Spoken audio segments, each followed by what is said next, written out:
Well, the purpose of this video is to discuss the potential fate of this once glorious Victor Jr. fan.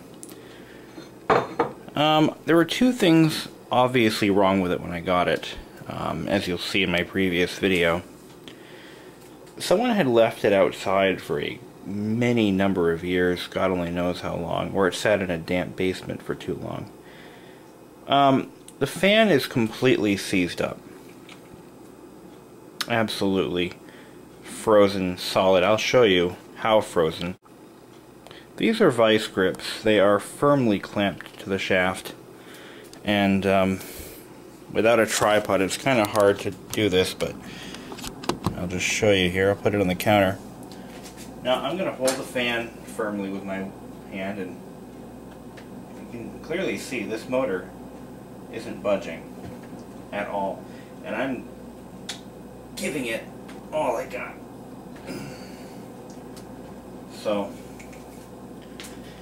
I mean, that's, you know, that's pretty freaking frozen. Oh, wait a minute. Okay, alright. Wants to make me a liar, don't it? Well, don't get your hopes up. That's not the only thing wrong with it. Okay, so it's freed up now. Now, just so you know, I did soak it with WD-40 for like 2 nights. And, wow. Freed right up. It's like a new fan again. But if you can hear that, bearing probably, you know what, I bet you that's what happened. I bet the bearing itself broke free. Still pretty tight. That's the first time it's moved in years, and I got it on film. Anyway, back to my point. The other major problem with that fan is that the coils, excuse me, I'm washing my hands here. The coils are wide open. I just checked them with a multimeter, and I get no resistance at all from the coils, which tells me that whoever owned this fan originally, or the previous owner, somebody at some point, had actually tried plugging it in and running it while it was seized. And if you have the back cover off, I had the cover off earlier, and look inside, you can see that the windings are completely black. So that tells me that there's a potential that this fan had been plugged in, somebody tried turning it on, boom, there you go. Is it fixable? Yeah, it is. Someone with, you know, the right amount of patience and time and money and copper wire, you could rewind the entire motor. Although I don't believe this type of motor can be rewound easily. As you can see, the housing is stamped or punched right to the coil itself, or the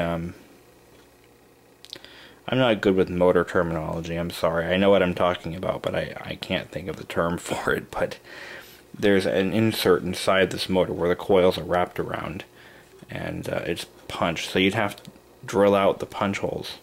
That's the problem I'm going to have with my little Westinghouse up there. That's how it's made. That fan is now a permanent decoration. I'll never use it again. The bearings are shot. But anyway, this thing here, yeah, it's pretty much done for. It could be fixed. Is it worth it? Not really. It's not rare, it's not valuable. It is cool looking. I like the way it looks. I think it's a beautiful piece. And it's all cast iron too. Probably dates back to the early 1930s, late 1920s, when they still used cast iron. But again, it's just a sad piece. it'll never run again. And I was just looking for a fan project for this summer, hoping I could fix this little thing up. Figured I'd give it another shot, take a look at it. Well, I got it freed up. Kinda. It's just sad that it's so tight. I honestly believe that the bearing itself actually spun free from the housing, which is sad. So you can get it to free up anymore. With time, I'm sure I could, but not enough to where it'll ever run properly again. But at least now, if I really had the gumption and the need to do this, I could take the motor apart finally. But again, it's a beautiful antique. It looks great on a shelf, but I'd never run it again unless I could have it rewound, and it would cost so much money. I could actually replace the fan for less than that. I'm sure there's other Victor Juniors out there that somebody's dying to get rid of. I've been scouring the antique shops lately looking for a nice old fan, and they're hard to come by because people bought them up. Yuppies were buying them up by the bagful and repainting them in pink and purple and putting them in their yuppie houses and cutting the cords off. And yeah, I cut the cord off of this one because it was damaged beyond belief. But seriously, people will buy fans like that, like beautiful, beautiful antique fans, and without any care or regard to the historical value of the fan, they just paint it to match their house. And it could be an 1890s pancake fan that they found in an attic, and they'll, you know, don't get me started. But I should talk. Look what I did to that one. Let's talk a little bit about this one too. This is the 1938 Robin Meyer, whatever the hell Robbins Myers, yeah. And this is the double diamond grill, and this was originally black. It was found in a shed that had been sitting there for almost 20 years, and it was given to me, and it was in rough shape. It was in really bad shape. The paint was scratched badly. It was covered in nicotine. I sprayed the blades with bleach, and the amount of nicotine that was dripping off of them was disgusting. But I sanded them down and I painted it metallic, like a cherry red, and it looked good at the time. It was a great idea, and because I didn't want it to be black. Here I am talking about people customizing their fans. It's a very rare fan because these pedestal fans are very hard to come by. Anyway, long story short, I ruined the finish, and I was trying to do something cool with it. In my head, it was a great idea, and in reality, I think it still is. But the execution is critical because I painted the ribs and the motor housing gold, as you can see. And unfortunately, when I did the top, the masking tape that I peeled back, yeah, ruined it. I lost all ambition after that happened. But it started out looking pretty nice. Now, if I were to do this again, I would actually use a like a printing block roller. What do they call those? An ink roller, like they would use for block printing.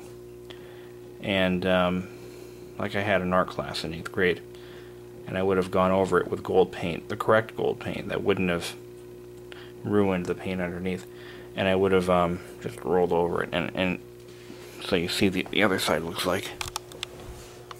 That was the first side I did. It was all muddy looking. Then I got cocky and I got the paint down to the base here. Let's see if I can focus on it. Not so good. There we go. I wanted to do the each step of the base where the rings are. Didn't come out. I used an automotive touch-up paint bottle, and that was the end result. So what started out a good idea in concept became a bad idea in execution. So ultimately, I'm going to repaint this entire fan. I'm going to go with I think I'm going to do the same color. Maybe either a little brighter or a little darker. Something with a little more contrast. And I'm going to use a better quality paint, and I'm going to take more time and do it right. That's my goal. Just redo the whole damn thing. Strip it down with brake fluid or brake cleaner. Just get all the paint off. And come up with a way to paint the aluminum. What would be ideal, and I might actually do this, is have it powder coated. That's actually a good idea. Powder coat it in black, and then do these ridges with a roller. I think that would look nice. Give it a little more class.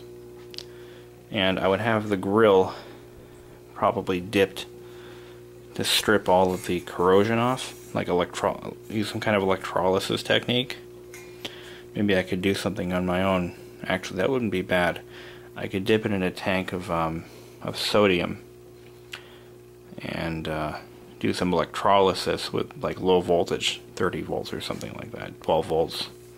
Let it sit for a few hours, a couple days or something, you know. And that would actually strip away the damage or whatever was here before, which is still covered in like nicotine. And then maybe put a clear coat on it, powder coat, clear. That would kick ass. And do it right. Do it right, do it once. The base still has a lot of rust underneath, and that could be shell blasted away. Definitely has potential. So that's that.